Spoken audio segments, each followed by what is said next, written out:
J'ai le plaisir de recevoir aujourd'hui pour MPCM Monsieur Georges Van Mellart, un citoyen belge devenu suisse dans les circonstances que nous vous exposerons en cours de séance. Et puis la première question que je veux lui poser aujourd'hui, c'est naturellement celle qui est commune à chacun de nos invités, à savoir quels sont les 3 livres qu'il conseillerait ou qui l'ont marqué dans sa vie.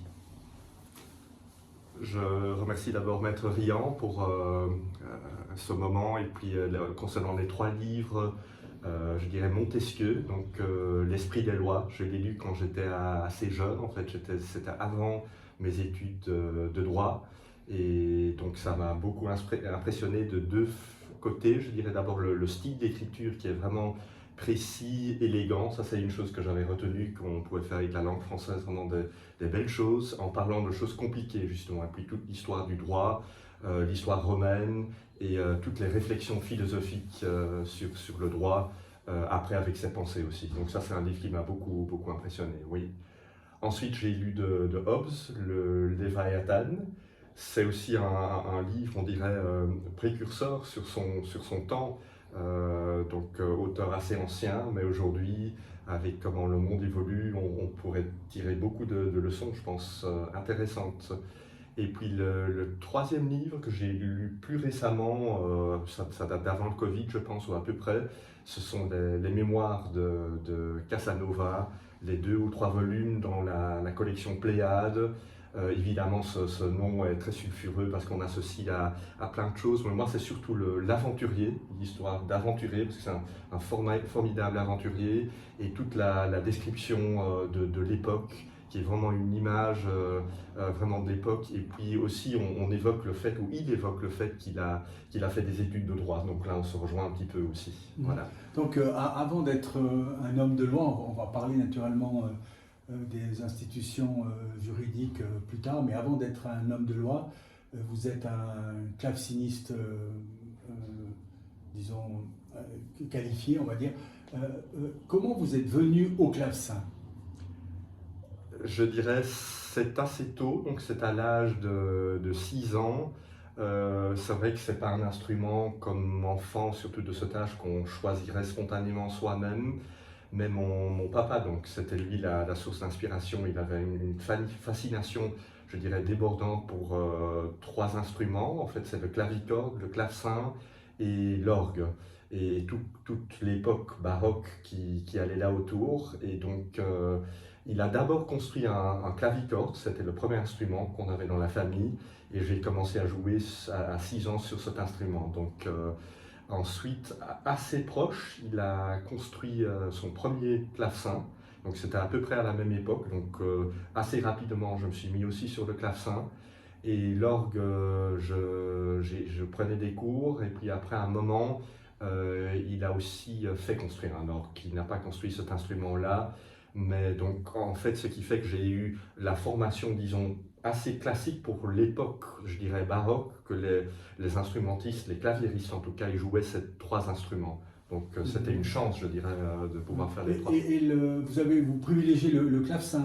Est-ce que c'est correct de dire ça aujourd'hui, que vous privilégiez le clavecin, même si vous jouez encore pas mal d'orgue? Oui, alors ça c'est un choix très difficile, je dirais, parce qu'ils ont 3. J'ai une citation qui je trouve est assez belle, c'est l'orgue, je dirais, c'est le roi des instruments. C'est un petit peu un lieu commun, parce qu'on dit, mais en fait c'est exactement la vérité. Ce sont des instruments gigantesques parfois. Et il permet de jouer toute la palette, de jouer très doux jusqu'à des dynamiques très fortes. Donc c'est incontestable, ça peut remplacer un orchestre. C'est vraiment un instrument méconnu, mal connu, qui est toujours pas déclassé aujourd'hui par les possibilités qu'il offre. Ensuite, je dirais le clavecin, je dirais c'est la reine des instruments. Ça montre l'importance quand même, parce qu'on parle beaucoup, les gens ont oublié le clavecin, on parle beaucoup de piano aujourd'hui. C'est vrai que dans toutes les salles de concert, c'est le piano, mais quand on regarde le répertoire du clavecin depuis le 16e jusqu'à fin 18e, c'est un répertoire énorme en fait. Je dirais peut-être en quantité de musique qui a été écrite, c'est au moins, si pas vraiment plus que le répertoire du piano. Et puis je dirais le prince de ces instruments à clavier, c'est les clavicordes. Donc on voit toujours un prince, mais c'est aussi un très très magnifique instrument. Donc j'aurais du mal à choisir entre, mais j'aime beaucoup le clavecin aussi, c'est certain. Donc il n'y a pas beaucoup de gens qui le savent, mais vous avez enregistré à Ovrona des séries. Peut-être nous dire qu'est-ce que vous avez enregistré, tous disponibles sur les plateformes, les réseaux sociaux, etc. Donc vous avez commencé par quoi? Oui, donc je veux dire, mon premier enregistrement, le tout premier, c'était en 92 par là, c'était un enregistrement d'orgue, justement en Belgique, dans une abbaye. C'est un orgue Jean-Baptiste Le Picard qui date de 1737, oui. Et donc il a toute cette couleur, de palette de couleurs d'un orgue français de l'époque. Et là j'ai fait mon premier enregistrement, il me reste toujours beaucoup dans mon corps, mais les trois Quelle que pièce? c'était un rassemblement de pièces baroques variées. Donc il y a de tout, il y a du Jan Pieterszoon Sweelinck, il y a du Louis Marchand, il y a du Georg Bohm, du Dietrich Buxtehude et puis Jean-Sébastien Bach, bien sûr. Donc vraiment une belle palette de pièces de l'époque. Et les disques en Suisse, donc, c'est du clavecin. Et pas seulement, il y a aussi un disque d'orgue. Pour le clavecin, c'était les partitas. Jean-Sébastien Bach, s'il est vrai, ont été enregistrés à Ovrona. Il y a eu ensuite un disque Dynastie Bach. Pourquoi Dynastie? Parce qu'il y a Jean-Sébastien Bach, le père, ensuite Carl Philipp Emanuel Bach, le fils, une Württembergische sonate, et puis du Wilhelm Friedman Bach, où il y a 3 polonaises.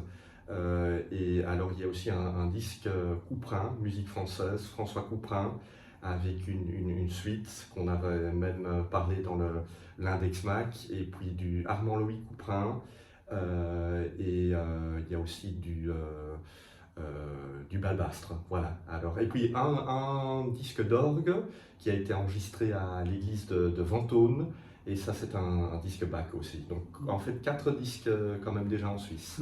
Et, Oui. et je crois que vous faites vraiment de l'artisanat, parce que vous enregistrez, vous faites, on peut dire tout seul par morceau, ça doit être quelque chose d'incroyablement précis et long.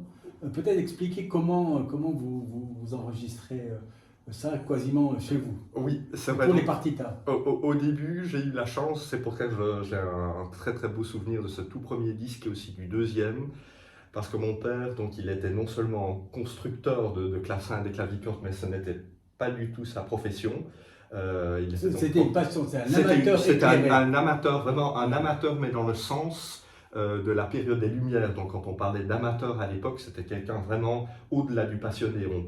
Le professionnel d'aujourd'hui, c'était peut-être l'amateur de l'époque. L'amateur, c'est vraiment la personne... Alors qu'il travaillait dans un métier complètement différent. Professeur d'université en ingénierie, sciences appliquées, mais ce qui lui donnait quand même les capacités... Donc rien à voir avec le clavecin. Non, mais quand même, il s'agit de construction, et on sait que les ingénieurs sont très très bien là-dedans. Donc ça, c'est...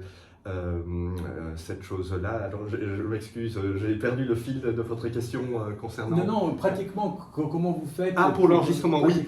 Voilà, pour revenir au deuxième enregistrement, donc mon père, comme il était un spécialiste en électronique, il avait une passion lui-même pour l'enregistrement. C'est lui qui a fait les premiers enregistrements. Ça, c'était un luxe parce que j'avais donc mon propre ingénieur du son, ce qui permet de se concentrer sur le jeu parce que c'est déjà tellement prenant, et tout le caractère technique, le côté technique, je ne vais plus m'en occuper. Alors évidemment, j'ai vu ça de lui, j'ai beaucoup appris. Malheureusement, il nous a quittés en 2006, et donc là, je devais continuer les enregistrements.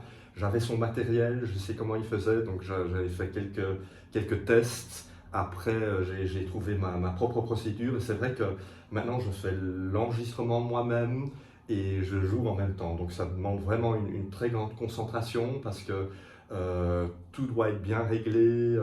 C'est vrai que parfois on doit arrêter l'enregistrement, on doit recommencer quand on fait une reprise. Donc quand je fais un disque, c'est vraiment 1 semaine, 10 jours, vraiment très très prenante, ou quasiment je ne fais que ça, parce que ça prend beaucoup de temps. Et donc ces disques, je les recommande, hein, je les écoute à un moment donné en boucle, je connaissais très peu les partitas, je pense même. Surtout les partitas, mais effectivement on les trouve sur Amazon, hein, notamment. Oui, et toutes les autres plateformes, donc Deezer, J'oublie tous les noms, mais toutes les plateformes actuelles. Et vous oui, verrez, c'est oui. d'une qualité vraiment stupéfiante. Enfin, pour ceux qui aiment le clavecin et ses musiques, Bach, etc., c'est absolument... C'est de la haute résolution, effectivement. Ouais, Comme on voit sur c'est enregistré. Oui, c'est fantastique. Donc, si je vous ai invité aujourd'hui, là, je le dis en plaisantant, mais pas vraiment. C'est parce que finalement, j'ai appris avec les livres dont nous allons brièvement parler que ici, les gens, ils vous connaissent pas, ils voient un claveciniste, ils voient un artiste, avec énormément d'heures de pratique. Oui, entre parenthèses, après on va parler un peu de droit et d'institution, mais c'est des heures de travail énormes depuis votre adolescence, hein, on vous dirait. Ah oui, C'est-à-dire combien d'heures J'imagine depuis 6 ans, ça doit faire des milliers d'heures. J'ai même pas fait un calcul statistique. Ouais, et de manière répétée pendant la journée, c'est 5-6 heures de plusieurs heures par journée, donc sur une vie cumulée, effectivement, ça doit être... Avec une formation aussi de solfège, je aussi, pense, aussi solfège, conservatoire, puis des cours chez des maîtres, etc. Donc... Parce que là, on va parler d'autres choses après, mais comment vous avez pu, en quelque sorte, réussir de manière, on va dire, spectaculaire dans la musique et avoir ensuite toute l'activité là de formation professionnelle, etc. Vous n'avez plus une minute à vous, finalement.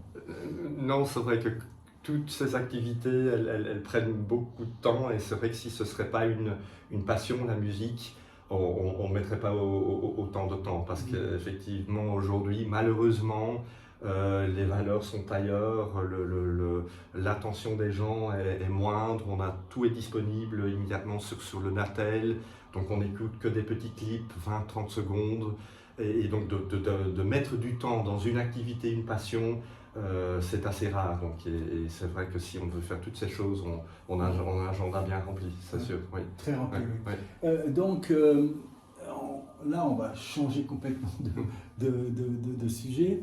Vous avez écrit une quadrilogie, ça devait être une trilogie, finalement c'est une quadrilogie. C'est pas du tout que je vais conseiller la lecture de ces livres, parce que on va les conseiller, mais il faut être bien accroché pour lire ces livres. Mais par contre, le contenu nécessite, disons, probablement une discussion approfondie. On ne va pas aborder tous les aspects parce qu'il y en a une multitude. Je veux juste présenter ces livres. Le premier, c'est un livre de plus de 800 pages. C'est vraiment une somme qui s'appelle « La corruption de la justice ». En réalité, ce livre, je le dis brièvement, ça correspond à une thèse de doctorat qui a été présentée, on verra ça plus tard. Donc ça, c'est... Ensuite, le deuxième livre, c'est Le dernier avocat. On voit ici qu'on est en plein dans le système institutionnel. Et le dernier, le troisième, c'est Le présumé coupable. Le quatrième, qui est le plus récent, c'est Un avocat dangereux, hein, oui, très dangereux, même, un avocat très dangereux. Et donc cet avocat très dangereux, c'est le claveciniste que je vous ai présenté tout à l'heure. Et voilà. Donc je vais prendre des facettes. Je vais prendre des facettes de ces livres. Et disons, les gens qui écoutent l'Index savent que j'ai été, ils comprennent comme ça, prétendument sévère par rapport à l'institution judiciaire suisse. En réalité, si on lit les articles de l'Index, c'est plutôt par rapport à des personnes, de la gestion des ressources humaines, et pas tellement à la structure, parce que je suis un grand défenseur des institutions suisses. Je pense qu'on a trouvé un équilibre, même au niveau judiciaire. Il y a sûrement des améliorations à faire, mais c'est, je ne pense pas, un problème de structure, d'organisation, etc. Certains ne seront pas d'accord avec moi, mais disons, c'est un peu ma position là. Par contre, quand je lis ces livres, et je connais un peu les justices américaines, anglaises, on va peut-être pas en parler tout à l'heure, et puis également française et belge maintenant, je dirais que la justice belge, alors là, elle fait très fort. Je dirais, elle fait très très fort. Je pense, comment dire, on a une institution, je pense, de structure qui a presque une tendance à déraper de par sa structure. Est-ce que j'exagère en disant ça ? Bon, là, c'est vrai que c'est un sujet très vaste, parce que vous avez évoqué le volume des livres, il y a pas mal de matière, c'est vrai, là-dedans. Donc, au début, ça devrait être une trilogie.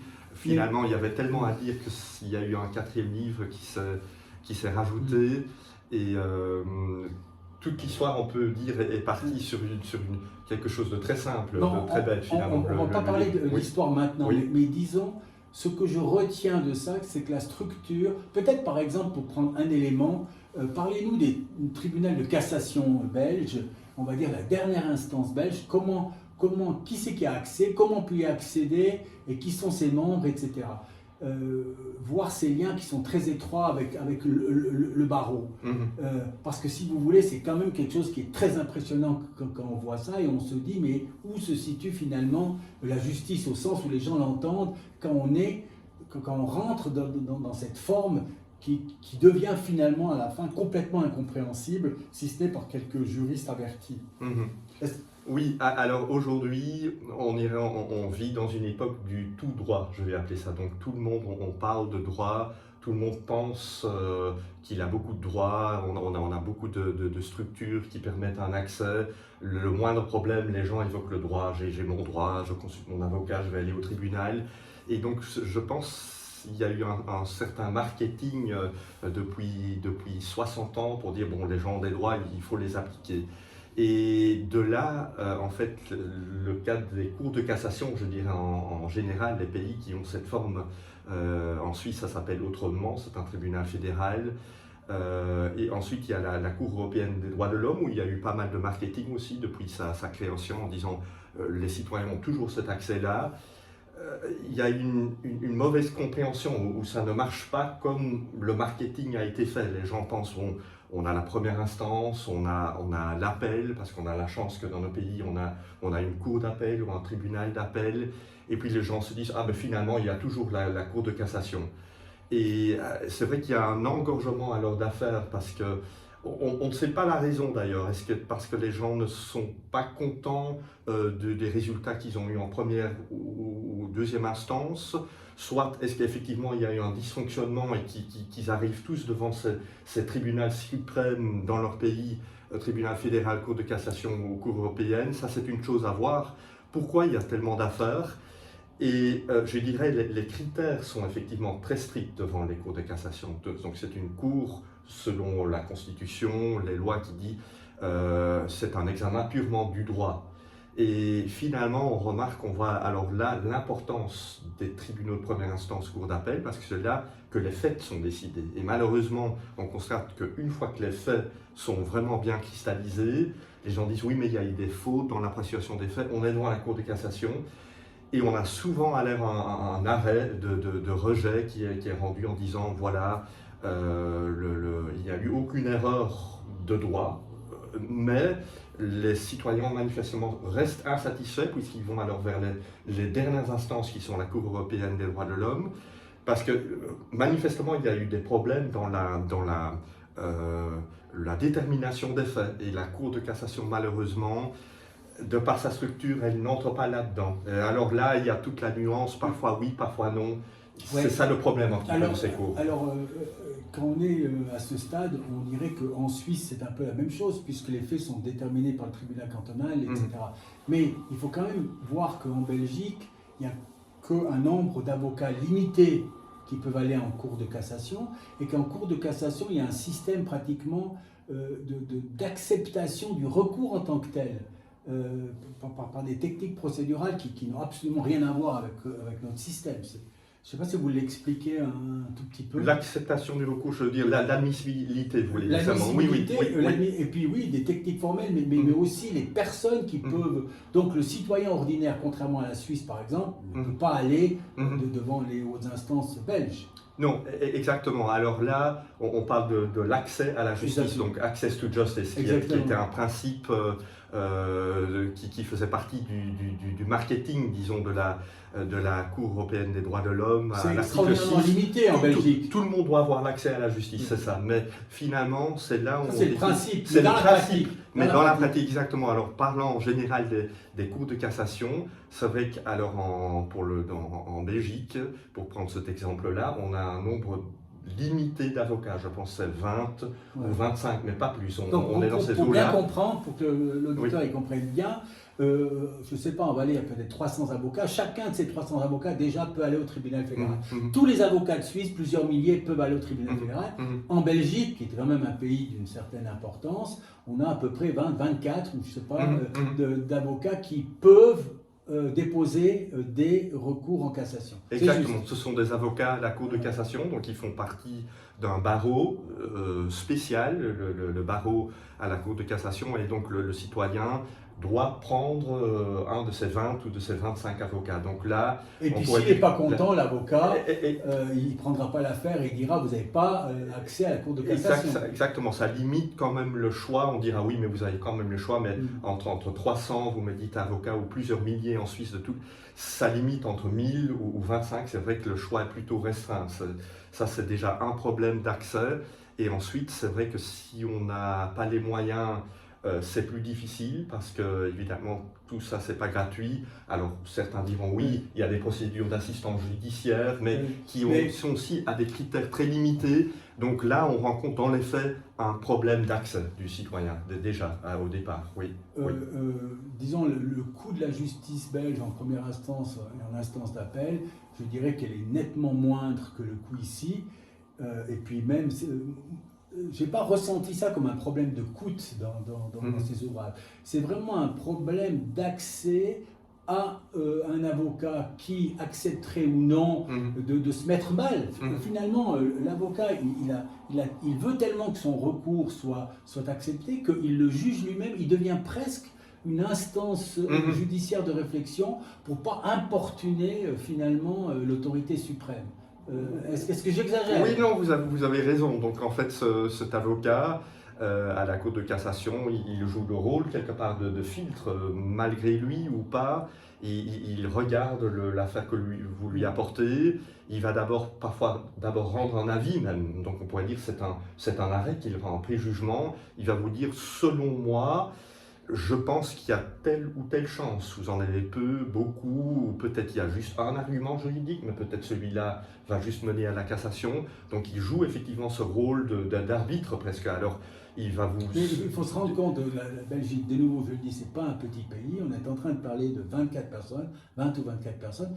Rien que les juges au tribunal fédéral, je sais pas, c'est plus de 40. J'ai pas le chiffre en tête. Je veux dire... et sans parler des tribunaux administratifs fédéraux, pénal, etc., etc.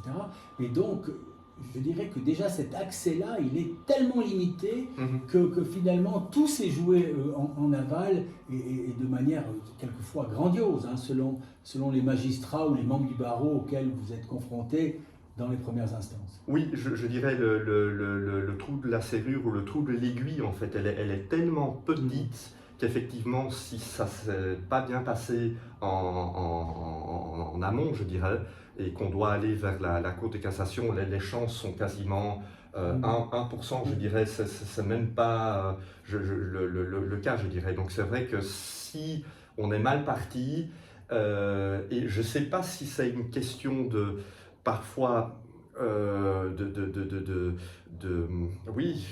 C'est difficile à dire pourquoi ça se passe mal en seconde instance, en appel, mais on a l'impression que les tribunaux se disent de toute façon en cassation, les chances sont tellement petites que la décision soit cassée. Donc je ne dis pas qu'ils ne font pas bien leur travail, mais peut-être ils se disent toujours ils ne doivent qu'à aller en cassation, on verra. Et finalement, comme les chances sont tellement réduites, on en reste à la décision du début. Tous les avocats en Suisse savent que le trou de la serrure il est également très petit au tribunal fédéral, notamment pour l'arbitraire des faits, comme vous l'avez dit, pour casser des faits tenus pour établir par un tribunal cantonal, par exemple, c'est très difficile, c'est pratiquement impossible, on a des critères de recevabilité, etc.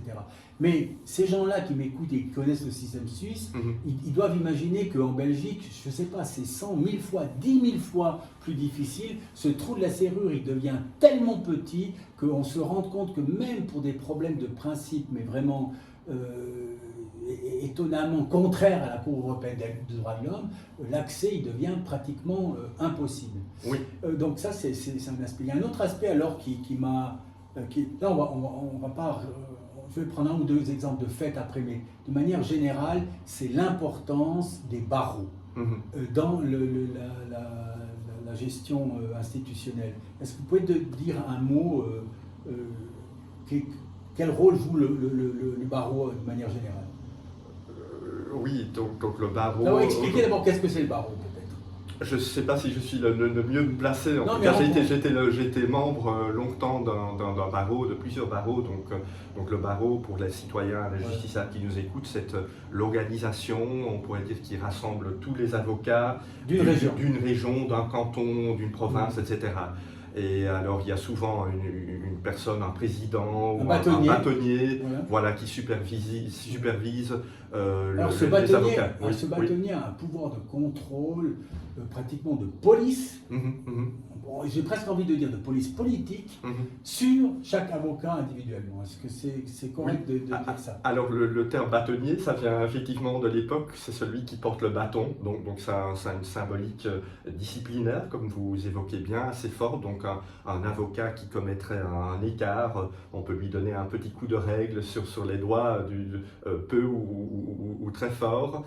Et c'est vrai que les avocats doivent suivre certaines règles, je ne vais pas les qualifier, et parfois ça peut causer, disons, des contraintes, disons, que l'avocat n'est pas entièrement libre, on pourrait dire, dans l'avancement de certains arguments ou dans la procédure. C'est ce problème-là que vous évoquez, je pense. Et le justiciable, il ne s'en aperçoit pas.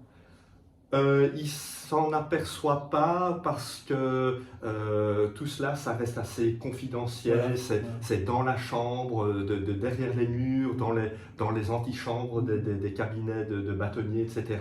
Donc c'est vrai que si un avocat, par exemple, a reçu l'ordre de ne pas invoquer certains arguments ou certaines choses, son client ne va pas forcément, il va peut-être remarquer le client que son avocat est devenu plus mou, moins dynamique, il croit peut-être un peu moins dans les chances de réussite de son affaire et il a du mal parfois à sonder la raison du changement.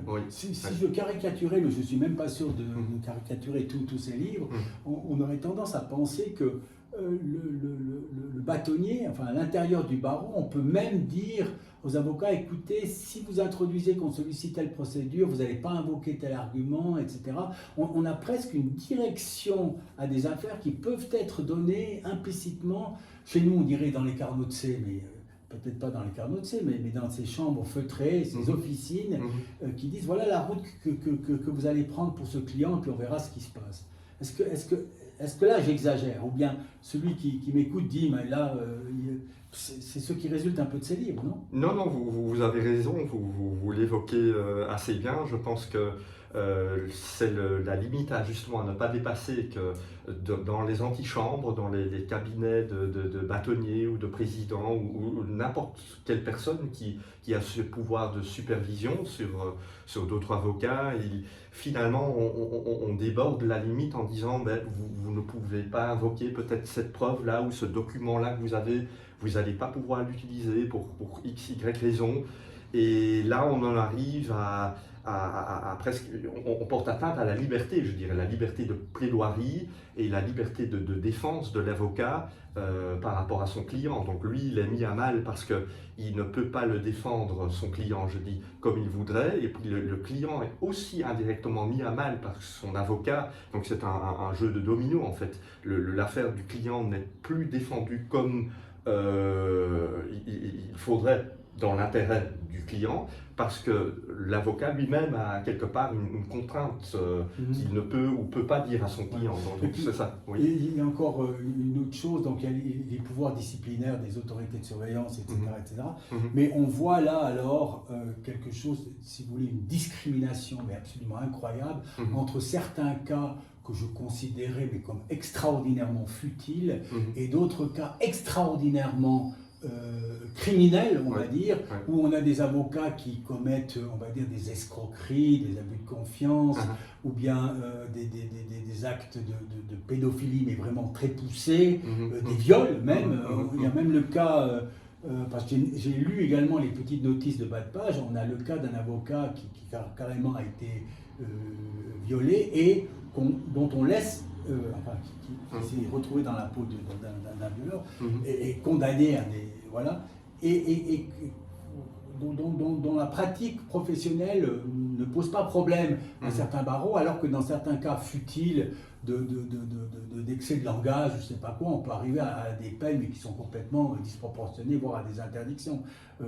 Là, je vous ai bien lu aussi, ou bien? Oui, donc ça c'est un point très intéressant que vous évoquez. Je vois que vous l'exprimez très bien de par votre grande connaissance du droit, vous connaissez ça très bien. Donc effectivement, je dis ça avec le sourire, mais sûrement c'est là, je dirais, des points essentiels, parce que je pense quelque part, on touche à l'état de droit, là, parce qu'en fait, le citoyen, il a des droits, il doit pouvoir les exercer.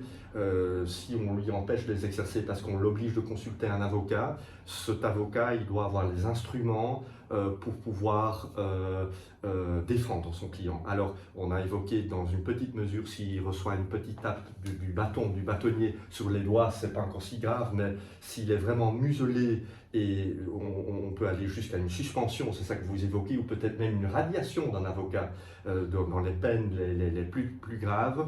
Là, on met non seulement à mal l'avocat lui-même, mais aussi le client qui se retrouve d'un coup sans avocat.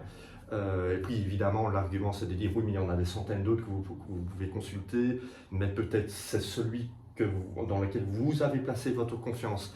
Alors c'est vrai, on pourrait dire quelque part, qui pourrait faire penser à un arbitraire, donc vous évoquez des petites choses qui parfois sont sanctionnées très très lourdement, et puis on pourrait dire, dans les cas où vous évoquez, et il y en a encore beaucoup d'autres dans les livres, ils évoquent seulement certains, d'avocats qui ont commis des faits graves, qui ont même été condamnés pénalement, qui ont des casiers judiciaires, et qui exercent encore aujourd'hui.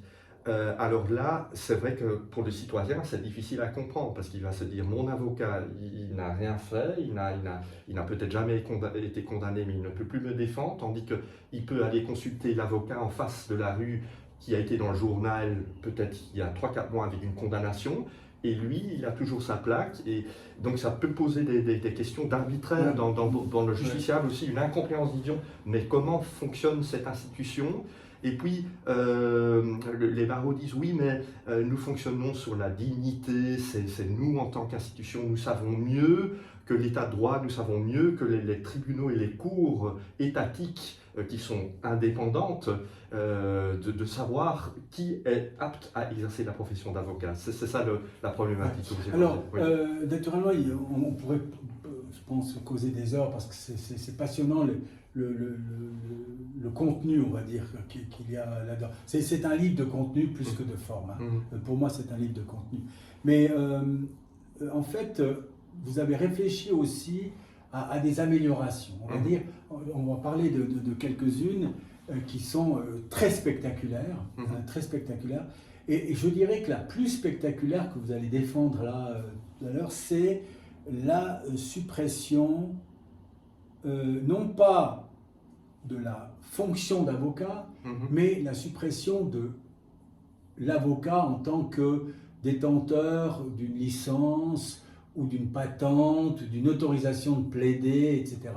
Vous êtes pour sa suppression. Expliquez-moi en gros ce que se cache sous cette proposition.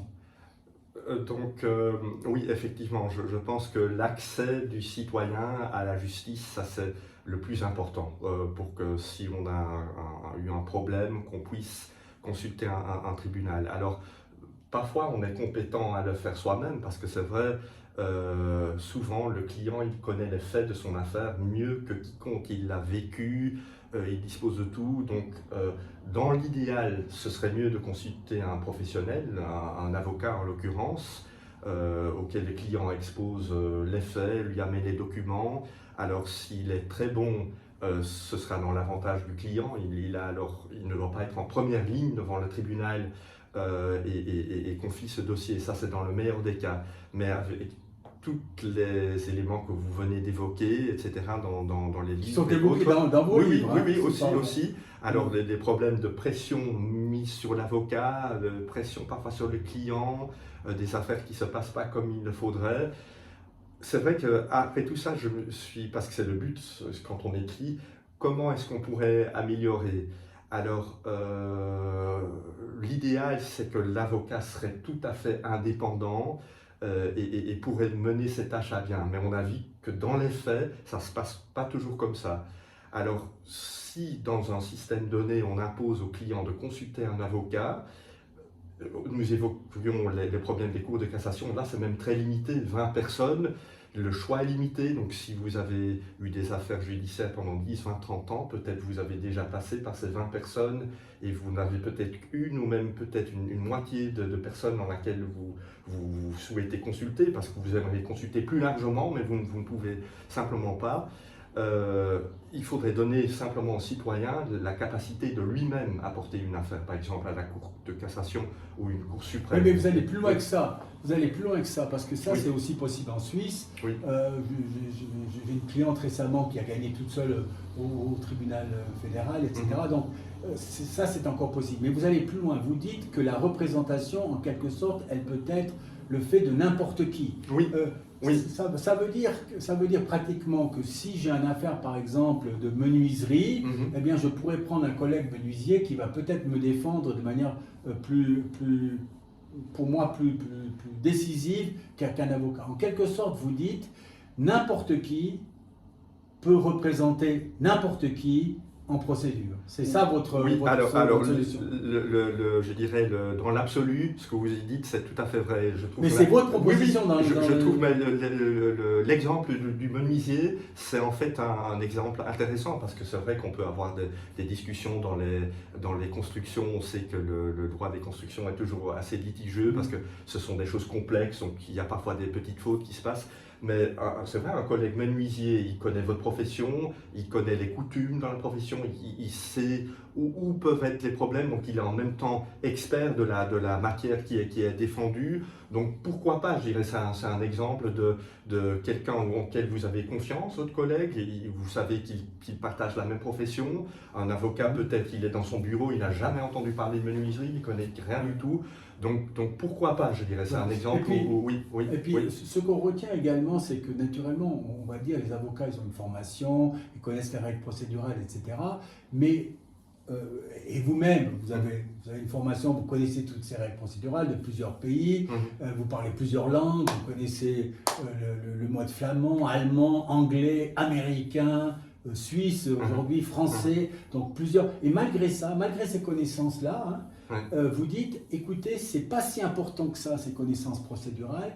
Moi, je crois que l'équilibre de la justice serait plus approprié si n'importe qui pouvait défendre n'importe qui, indépendamment de ses connaissances procédurales, parce que ça créerait probablement plus de justice. Et puis le justiciable lui-même sera même se dire, tiens, est-ce que c'est mieux dans ce cas-là d'être défendu par telle personne ou bien pas, qu'il fût avocat ou non. J'exagère pas en disant ça. Oui, on pourrait imaginer que la profession d'avocat coexiste à côté d'autres personnes ou de simples justiciables qui aussi défendraient d'autres personnes, parce que certaines disposeraient de compétences juridiques, d'autres moins, mais ils ont peut-être des expertises, vous évoquez en menuiserie, ingénierie, plein d'autres domaines dont l'avocat n'a pas, donc une compétence pourrait en pallier une autre. Et vous évoquez très bien les règles de procédure, on dit oui, mais l'avocat il a toutes ses études, il y a le droit, les règles.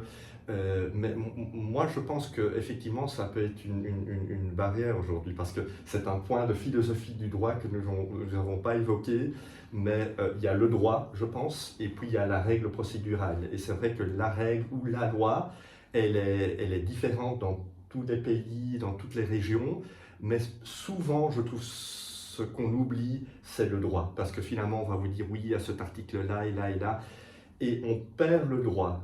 Il y a des livres qui ont été écrits là-dessus, je pense aussi Hayek, des philosophes du droit qui disent oui, mais dans un système légaliste, donc ça veut dire si on applique toutes les règles, le produit qu'on arrive à la fin, nécessairement, c'est ce qui est bien, c'est la justice. Alors comme on a dit, on peut arriver à une aberration totale, parce qu'on n'a pas pensé au droit, on a pensé qu'on applique toutes ces petites règles, et on a appliqué une recette, mais quand on goûte le mets qu'on goûte à la fin, on se dit, mais il n'est pas bon du tout, parce qu'on a oublié l'ingrédient principal qui était le droit, qui est oublié. D'ailleurs, ça c'est toujours le problème dans la forme et le fond. Si je devais un peu caricaturer ces livres, vous êtes un opposant, d'ailleurs comme moi, je dirais, à l'algorithme procédural, et vous êtes un grand fervent défenseur de l'état de droit. Exactement. Et c'est ça la grosse nuance qu'il faut comprendre. C'est pas parce qu'on a la puissance de l'algorithme formel procédural qu'on va aller du côté de la règle de droit. Exactement. La règle de droit, elle n'est pas initiée par l'algorithme procédural. Et ça, c'est, je pense, ce qui me vient à l'esprit, c'est le juge Burgot dans l'affaire d'Outreau, qui a dérapé au-delà de tout raisonnable et qui, à un moment donné, disait devant toutes ces victimes justiciables, il disait « Je suis un technicien du droit ».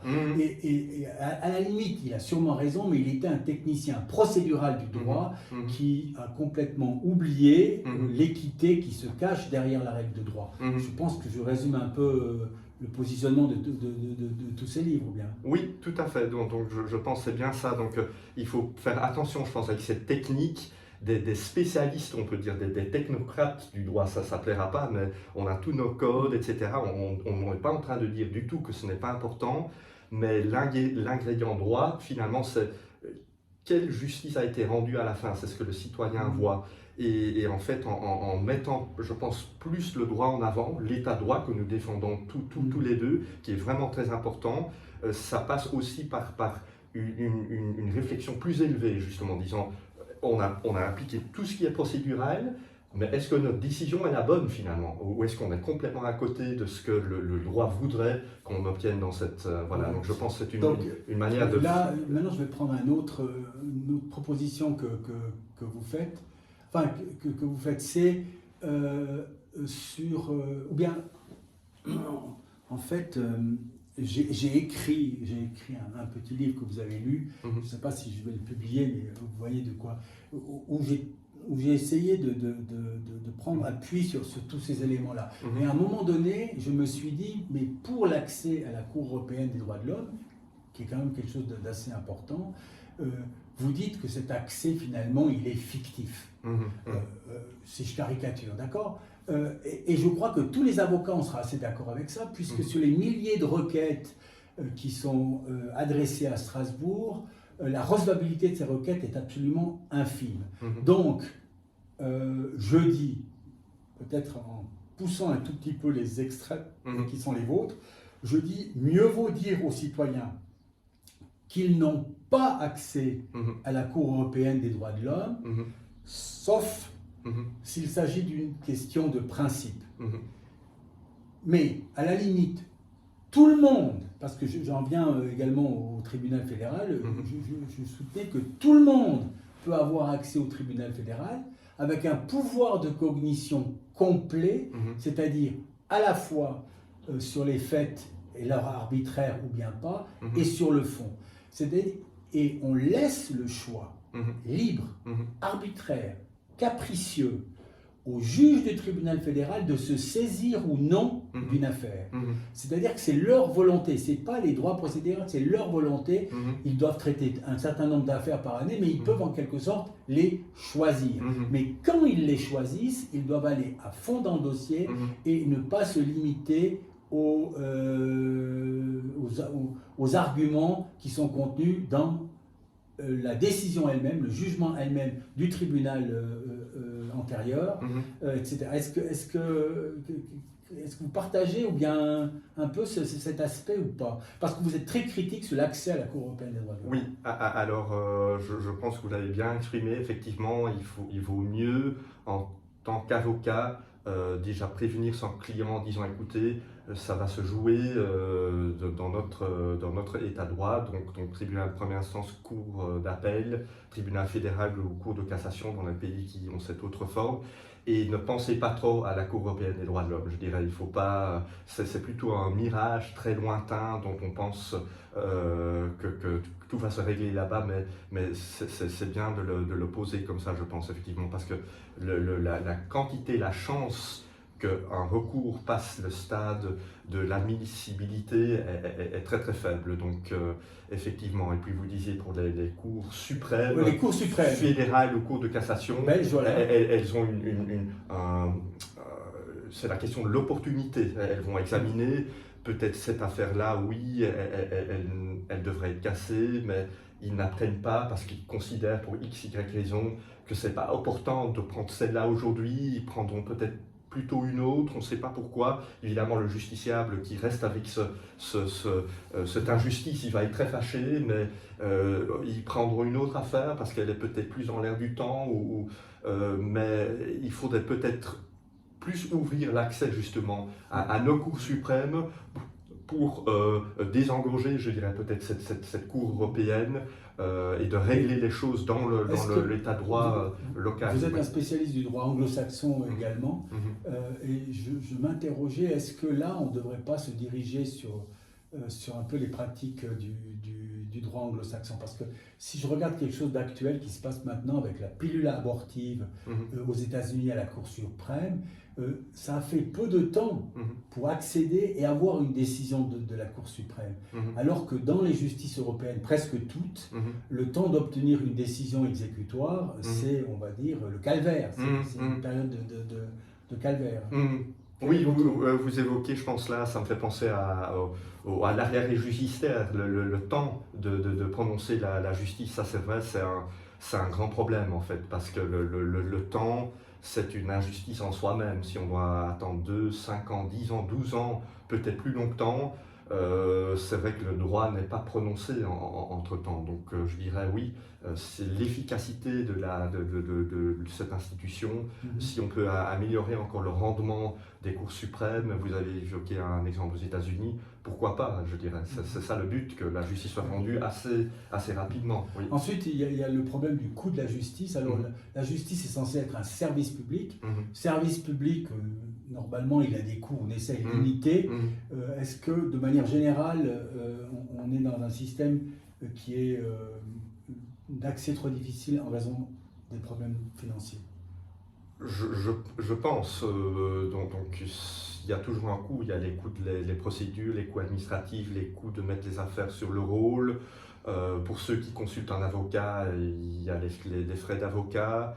Il y a aussi le coût, je dirais, émotionnel pour la personne, parce que souvent ça, c'est peu évoqué, mais c'est peut-être parfois encore plus lourd pour les justiciables, je pense, qui sont dans une affaire judiciaire, disons oui, le coût principal pour moi, je dirais pour ce justiciable, c'est la perte de temps. C'est vrai que si vous êtes dans une affaire 5, 10 ans, 15 ans, la qualité de vie, l'énergie, le temps que ça occupe dans votre cerveau, ce n'est même pas chiffrable, ce montant-là en argent. Donc il y a ce coût-là qu'on oublie souvent, qui est un coût caché, mais peut-être encore le plus, et les effets sur la santé aussi, parce qu'il ne faut pas oublier une procédure judiciaire, on ne fait pas ça pour l'amusement non plus. Ouais. Donc je rappelle ici les livres dont on parle. Le premier, c'est donc la corruption de la justice. Le deuxième, c'est le dernier avocat. Le troisième, c'est présumé coupable. Je dis que tous les gens qui s'intéressent... Et le quatrième? Le quatrième, un avocat très dangereux, voilà. Je ne l'ai pas ici. Ceux qui s'intéressent, on va dire, aux pratiques judiciaires, disons, à tout ce qui concerne également les règles de déontologie, je pense que c'est quand même très important dans ce livre, et puis également au fonctionnement des institutions, au rôle des avocats et des barreaux dans les justices européennes, françaises, belges, également en Angleterre et aux États-Unis. Eh bien, je ne peux que leur conseiller ça. De nouveau, je dis c'est un problème, c'est un livre de contenu, pas de forme, je pense. Et puis, il faut être disons, les étudiants en droit qui s'intéresse à ces problèmes éthiques de la profession d'avocat, de la profession, je dirais, de justiciable. Je mets entre guillemets en profession de justiciable, mais c'est un peu ça. Ils peuvent lire. Et tout à fait humblement, je renvoie également mes auditeurs à un livre que j'ai écrit, La vérité sur l'affaire Alain Cotagnou, et vous verrez les différences, j'ai envie de dire, phénoménales qui peuvent exister entre le droit suisse et le droit belge dans les pratiques institutionnelles qui sont disons, de haut niveau. Bon, je ne sais pas, parce que là-dedans, je ne veux pas spoiler ces livres, parce que franchement, on peut en écrire des romans policiers. Hein. De ça, on pourrait faire des romans. Il y a plein d'anecdotes, de situations qui sont absolument incroyables. Ça va des procédures de divorce, des procédures d'encaissement, des procédures de fixation d'honoraires, des procédures de violation du secret professionnel ou pas, des procédures avec de vrais mafieux, on peut dire, hein, de vrais mafieux. Vous avez défendu des mafieux qui sont nommément dedans. On a des comportements de manque de barreau là-dedans, je dirais, mais tellement inadmissibles que nous apparaissons ici en Suisse comme de vrais saints. Hein. Et puis, il y a également des comportements de magistrats qui laissent sans voix, hein, on peut dire. Donc, c'est assez intéressant pour aller dans le concret des situations procédurales auxquelles nous pouvons être confrontés.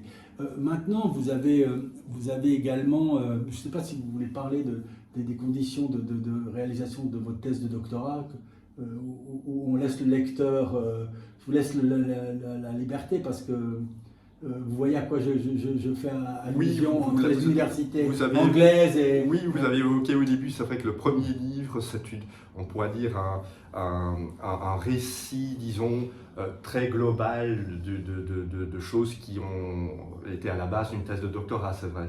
Donc, il y a pas mal de matières d'études, comme on a dit, de faire des réflexions, des améliorations pour la justice, et donc tout ce tissu de faits a beaucoup aidé. Oui, en fait, je faisais allusion à l'événement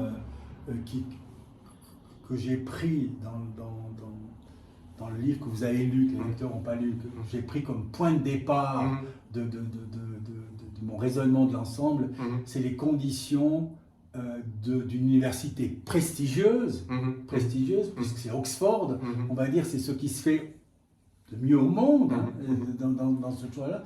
Et on sort de cet épisode en se disant, mais nom d'une pipe, parce que c'est ça l'université la plus prestigieuse du monde. Et à la fin, on se dit, mais nom d'une pipe, heureusement que je n'ai pas connu ça. Vous voulez dire quelque chose de plus, ou je laisse le lecteur découvrir ce monument de... Hier, je recevais justement le magazine, mon magazine donc, du college à Oxford University. Donc, j'étais membre donc, de University College, qui est, on peut le dire à nos auditeurs, c'est le plus ancien college de l'université d'Oxford, qui date de 1275, si je me souviens bien. Donc un college très prestigieux.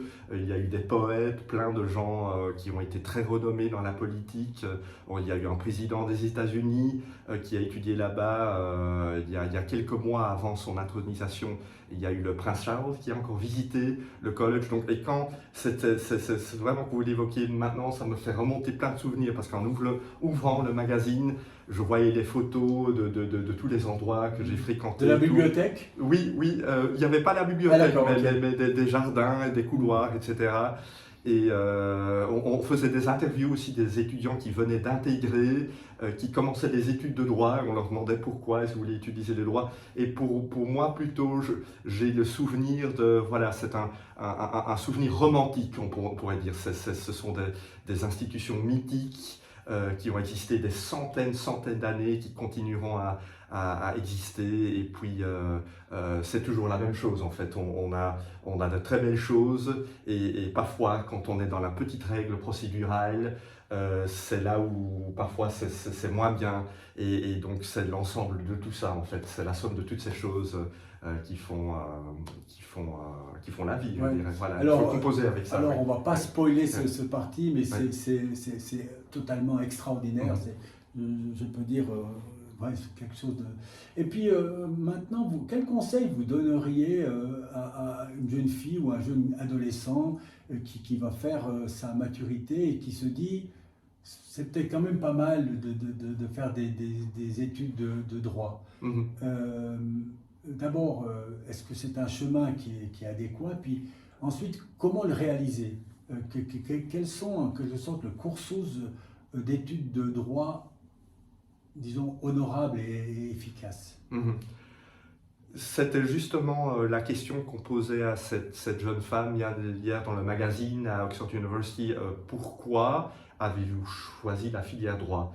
Alors elle expliquait qu'elle venait d'un parcours scientifique plutôt, dans les études secondaires. Je me disais c'est bizarre, alors pourquoi le droit si on pourrait imaginer plutôt l'ingénierie? Mais sa réponse c'était je voulais faire des études plutôt générales qui apportent des compétences et aussi développer un sens du raisonnement. Et c'est vrai qu'on peut dire que l'étude de droit, ça peut amener à étudier des affaires, des casus, comme on dit en droit anglo-saxon, et ça forme l'esprit à raisonner d'une certaine manière, d'une manière logique. On pourrait dire on a ces faits-là, donc on doit réfléchir, oui, à cette règle de droit-là, donc si on applique les faits au droit, quelle est la solution qu'on obtient? Donc pour ça, je dirais, ça peut être une bonne formation de base, de culture générale, pourquoi pas rester dans le droit ou faire autre chose après, avec ce bagage quand même très intéressant. Oui. Et après, si c'était, je dirais, à refaire, vous choisiriez donc le droit, mais est-ce que vous spécialiserez plus dans un domaine ou bien pas? Vous, là, vous avez fait une thèse sur le droit procédural. La thèse, c'est vraiment sur l'abus l'abus de procédure, c'était l'abus de procédure. Oui. Ça, on va dire votre spécialité à travers les siècles et les pays, l'abus de procédure. Ça, c'est au niveau procédural. Puis au niveau du droit de fond, c'est quoi vos axes de prédilection? Quels seraient aujourd'hui plutôt vos axes de prédilection? Vers quoi vous dirigeriez si vous aviez 20 ans dans le droit de fond, en fait? Oui, peut-être alors exactement l'étude, je dirais peut-être la philosophie du droit, c'est-à-dire bien sûr, on a toute cette règle du droit, je dirais, on a une prolifération de la législation, c'est une inflation de la législation. On produit des lois et puis on pense qu'on donne plus de liberté aux citoyens, mais on ne parle jamais du droit, on ne parle que de la loi. Donc c'est un système légaliste basé sur des lois, mais ce qui me gêne dans le discours, c'est où est le droit en fait dans tout ça. Et donc je pense, si je devrais recommencer, peut-être j'irais dans l'étude fondamentale. J'avais un professeur de droit qui me disait à l'époque aussi, une fois que vous commencez, vous allez avoir les codes, vous allez être avocat, et vous n'aurez même plus le temps de repenser à ce que je vous ai enseigné quand vous étiez étudiant. Et pourtant, il avait dit, c'est ça le plus important, c'est la philosophie du droit. Quels sont le fondement de toutes ces règles? Et peut-être qu'on en perd quelques-unes et qu'il faut aller vers cette étude fondamentale de nouveau. Qu'est-ce que l'état de droit et le droit? Il y a une petite phrase dans le Capital de Karl Marx qui dit quelque chose de ceci, c'est le droit, c'est la Kalachnikov des dominants. Est-ce que c'est ça le droit? Alors, je pense que ça ne devrait pas l'être, mais c'est vrai que si on est dans un système qui purement ne produit que des lois, de la législation, c'est vrai qu'aujourd'hui, quand on connaît le fonctionnement de comment sont votées des lois, il y a beaucoup de groupes de pression qui défendent leurs intérêts, qui vont voir le législateur en disant il faudrait protéger cela, protéger cela, et puis on fait des petites lois au cas par cas, et donc on fait des petites décorations, des petits détails ici et là, mais quand, je dirais, le socle, les fondements, les bases de la maison ne sont pas là, en fait, et qu'on continue à rajouter des petites lois ici, on fait du bricolage. Et en fait, il faut de nouveau valoriser cette base qui est le droit, je dirais, c'est ça la réponse. Parce que ce qu'il y a de très intéressant dans tous ces livres, c'est en fait, dans des situations concrètes, comment on peut déraper. C'est même pas dans le texte de la loi, c'est pas dans l'abus de procédure, c'est des petites situations concrètes qui font que des gens par paresse, par malhonnêteté, par des fois avec des intentions criminelles, hein, il faut le dire, des fois par jalousie ou pour d'autres motifs, hein,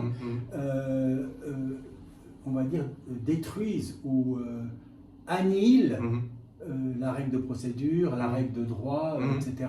Là, on est en plein dans ce que vous avez noté, l'abus de procédure, qui a des effets concrets pour certains justiciables. Oui, oui, donc ce que vous évoquez, c'est en fait, on a ces lois, et puis je dirais, on feint de les appliquer, parce voilà. que je ne dis pas que ce n'est pas le cas, mais on peut les appliquer d'une certaine manière qui amène à un résultat très injuste, et puis on dit ben, le droit a été prononcé, parce qu'on a appliqué toutes les règles, et c'est vrai que sur le papier, ça a l'air formidable, c'est comme dans un projet d'ingénierie, je dirais, on peut faire tous des calculs savants, mais si on doit aller construire ce petit immeuble ou ce pont, et qu'on ne tient pas compte du contexte, parce que peut-être il y a des vents qui viennent de là, c'est peut-être nous, notre droit, tout se tient sur le papier, mais le résultat est tout à fait injuste. Et puis on a un bâtiment, un pont qui s'écroule parce que le fondement n'était pas là. Alors ça me fait penser, tout au début de l'émission, on a parlé du clavecin, c'est comme si quelqu'un construisait un clavecin, et au moment d'appuyer sur les touches, il n'y a aucune son, aucun. Ça serait un clavecin,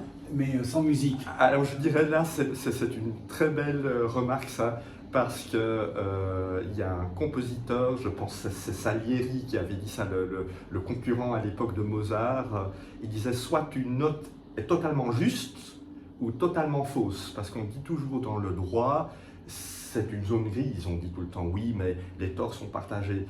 C'est peut-être discutable parce qu'en reprenant ça, soit une note, elle sonne totalement juste, soit elle est fausse. On n'est pas entre deux. On est soit bien, soit on n'est pas bien. Et je trouve dans la musique, c'est vrai que quand une pièce est réussie, le compositeur a fait une belle pièce, quand une performance est réussie, elle convainc naturellement. On ne sait pas pourquoi, mais même un auditeur non averti, il est convaincu.